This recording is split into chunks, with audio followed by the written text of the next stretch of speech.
انا كلي اخلاق، هاي لي اول مره احكي، كلي اخلاق من راسي الى رجلي. انا لو كان واحد بمكاني انا لم ازني، لم اشرب، لا سامح الله، لم اقعد بقهوه، لم اسيء الى احد، لم امشي بالشارع. وعلى هذا نادرا يتوسلون بي اطفالي على ان امشي وياهم اذا عندي فرصه اقول لهم خلنا نصلي بيها لان انا ذخيرتكم الى يوم القيامه. من هو بيكم الان يصير عنده كل سين تلقيه بدبي، تلقيه بلبنان، تلقيه بالمغرب، تلقيه بروسيا البيضاء. يعني في يوم من الايام جاب لي احد الناس اموال، قلت له ما اقدر اخذها، يعني اموال كثيره، يعني مو مثلا مو 100,000 او 200,000 دولار او لا، تصرف فيه.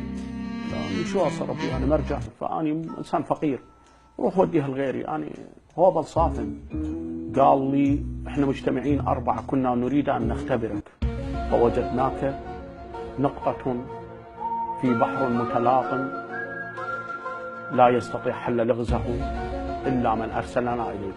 قلت له الحمد لله نعرف هذا.